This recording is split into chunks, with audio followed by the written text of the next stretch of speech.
Can you tell it's cold?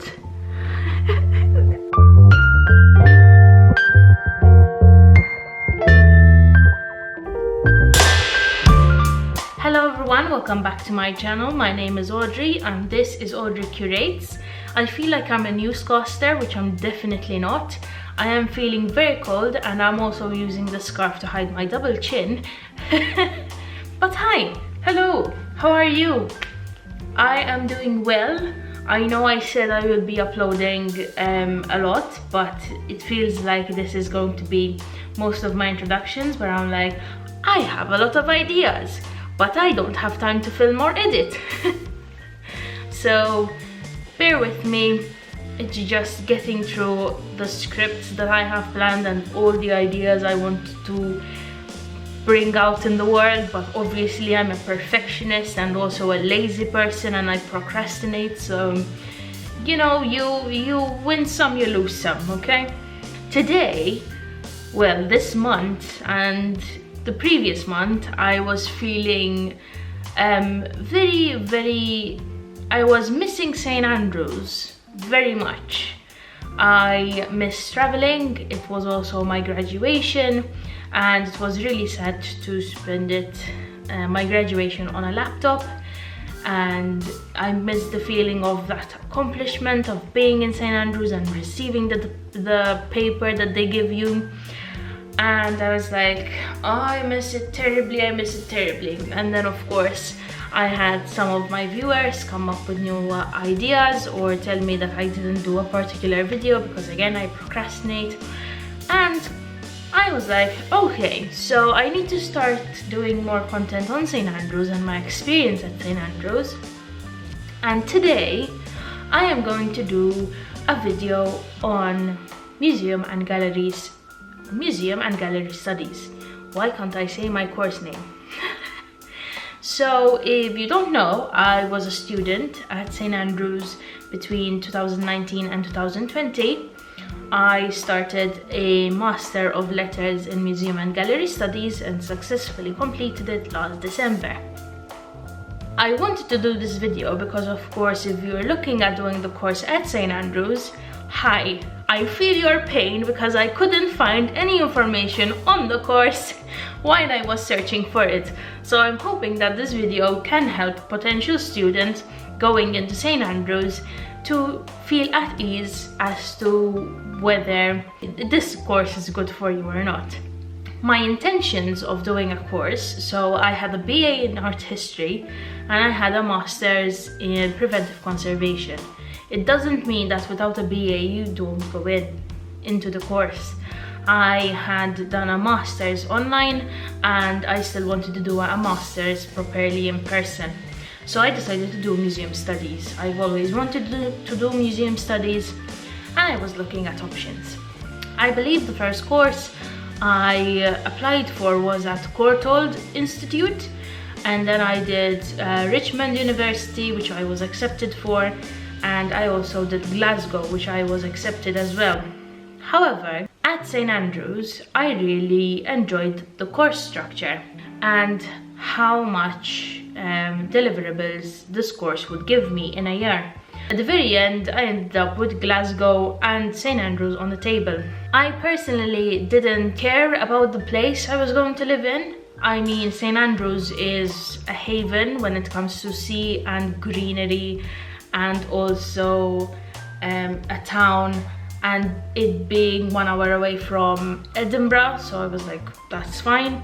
Glasgow, of course, is a city and close to Edinburgh and other sections within Scotland. The ultimate choice was the course, and the St. Andrews course had a bit of an edge. Every other course had a placement and of course theory, but at St. Andrews you get the theory and you get 2 placements, one of which is an exhibition project with your course mates, and then the other is an individual project. So you get to do an exhibition with the group, and then of course you can choose whichever placement you like from the set that they give you. So that was my main choice as to where I wanted to study. Of course, University of St. Andrews is one of the best universities in Scotland, which was also a plus. but I really wanted to go to a course where holistically it gave me skills while I was learning. And I think that was really important for me, because I didn't want to spend a year just listening and visiting museums, but I also wanted to be hands-on and meeting people in the network, and also create something with my colleagues as well as myself individually. The theoretical element in the course is really good. The first module is on collections and collections management and preventive conservation and collections care, documentation and all that. So it really takes you through the whole process of bringing in an object into a museum and classifying it and putting in documentation, etc, etc. The second half was audiences and engagement. So we went into how to manage a museum, how to run it, how project management, franchise, advertising, marketing, education, everything. So the course, I really enjoyed it from an aspect of where it took me from point A to point Z, and it gave me all the skills. In fact, I remember them asking, so if you were to get a job, in which area or field would you like to go? And I was like, well, I like collections care, and I also obviously have preventive conservation, but I really love audience engagement and I really love managing and running a museum. So I was like, honestly, it can be anything, because I know that my skills are adaptable and flexible to basically mold in any kind of situation. In fact, at the moment I'm working in marketing, meaning that I am using my skills in marketing that I have and experience in marketing, but also applying what I know in terms of collections care and how to educate people and how to provide the information, educate them in a way and engage them in a way. Best element in this course is the transferable skills, which they also emphasize in the initial meeting you get. The second aspect or element of this course is the placement. And I think that's what sold me to go into museum and gallery studies in St. Andrews. Basically, what happens is at the beginning of the year, the class is divided into two groups, and these two groups are presented with two exhibition concepts. I decided to go with Julia Margaret Cameron and her creation of a volume with Lord Tennyson's poetry, which was really great. Obviously, it still hasn't opened because our exhibition had to open in the 1st of April, but COVID obviously ruined everything, so it's still lingering. We learned a lot on the job. We had to do from proposal to events, marketing, retail, writing, blogging, website building, finals and installation, with everything basically. And then the second placement is for you individually. As an individual, you get the opportunity to choose a placement, and you do that for a whole 6 to 8 months. It depends your workload. And I wanted to do something which was very different. So in the exhibition group, I was on marketing and I was doing mainly content creation.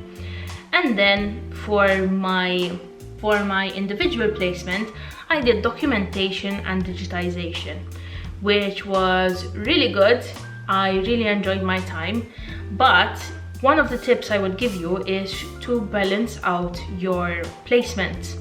If you're doing marketing and somewhat helping in other aspects within the exhibition, do not go for exhibition related placements, because you will be doing the same thing. So diversify, try and get skills, different skills from both placements, because if you're obviously doing marketing in one and then you're doing marketing in the other, you're simply wasting your time doing the same skills over and over. So for me, I had the element of digitization, and I knew going into the placement that I had some experience with digitization. However, I didn't have experience of documentation. And I tried to combine that experience of digitization with documentation. And of course, I had experience in marketing, but I didn't have experience in retail or else content creation. So this was the first project where I had a brief and I had to create content for that brief. Of course, the course from application, they are looking for certain experiences, or mainly volunteering experiences. So I would suggest that if you're going into museum and gallery studies, make sure that you have some sort of experience working voluntarily.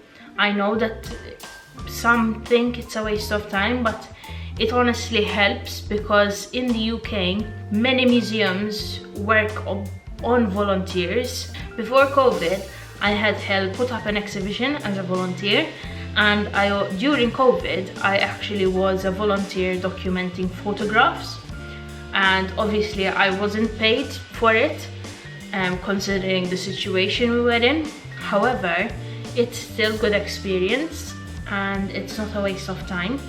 I also managed to do some preventive conservation while I was there as well, for about a month, because then COVID. But yes.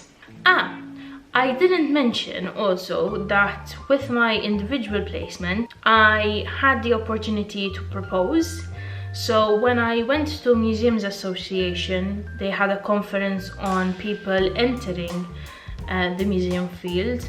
I attended a workshop where it was dealing with voluntary opportunities and how you as a volunteer decide what time you give to a particular institution, and primarily what you would like to learn from that institution. So while I was at the individual placement, I really came up with a few ideas, I brainstormed them with my supervisor, and then they basically picked one of my ideas, and I actually managed to set up an exhibition. But then again, COVID. I also was involved in a symposium, and I had to give a 7-minute presentation on my research, and that really was a great opportunity. So try and find a placement where you can get a lot of experience, but then again, do not overstress yourself if you don't. They give you an allowance of £250, which I used to get transportation to and from St Andrews. My placement was in Edinburgh, so I had to wake up at 6 AM in the morning, go down to Edinburgh, and then at 5 PM I had to go back to St Andrews. And yes, that allowance really helps. You can use it any way you can if you're doing research or transport, etc. And then, of course, last but not least, you have the dissertation. The dissertation is done throughout summer. It was, I believe, a 15,000 word document with your research. You get 3 meetings with your tutor, and I had a very amazing tutor where we worked simultaneously to just create something which I am really proud of. It's my best dissertation so far, and the last one, if I don't feel like doing a PhD at some point. What else? I feel like I said so much information in a few minutes that I even forgot what I said. Assessment. So assessment is based on 6 assignments, I believe. We had them separate, so we had an assignment each month. We had one in October, one in November, and one in December. Then we had one in February, one in March, and another in April. If I'm not mistaken, we had another one in May, or else something like that. But most of them are based on case studies. So, for example, you get an object and you need to do research and do a report as to whether you would accept it in your museum collection or not. Or else you get to do an education template of an activity you would like to propose to a museum. Or else documentation. So you get particular objects, and then from these objects you need to document them in a system, and then you create this database of objects, which is really interesting. I think I really enjoyed doing these types of assignments because they they sort of put you in a real life situation, and then you have to see as a museum professional where you would like to go. For the exhibition project and the individual project, you need to have a sort of, was it a reflective journal? You need to have journals that you do after each session, and then ultimately do this whole project around them, where you explain your role, what did you do, what did you decide to do, and other things. And yeah, I think that's practically it. That was my experience. I personally enjoyed it a lot, even though COVID ruined half of it. But I really enjoyed doing I really had fun doing my dissertation. We had a lot of visits as well to the museums, which were really eye-opening. We went to Aberdeen, we went to Perth, we went to Dundee, and we went around Scotland. We went to Edinburgh as well. So it's not, the course is really good because it didn't only put theory on the table, but it put placements and real life situations when it comes to assessment or just visiting museums, which was really great. And you get to actually speak to people and propose things, or else ask them how things work, etc, etc. But I have to go. If you have any questions, leave them down in the comments below. I might have missed some stuff, but please do. If you would like me to do one on the application process, let me know as well. I can take you through my qualifications, and then of course the application process. I think I have it saved somewhere. And yes, I hope you've enjoyed this video. Make sure to come back next Saturday. I have another video filmed and hopefully edited. If you like this video, please leave a thumbs up, subscribe, hit the notification bell, and I will see you next Saturday. Bye bye.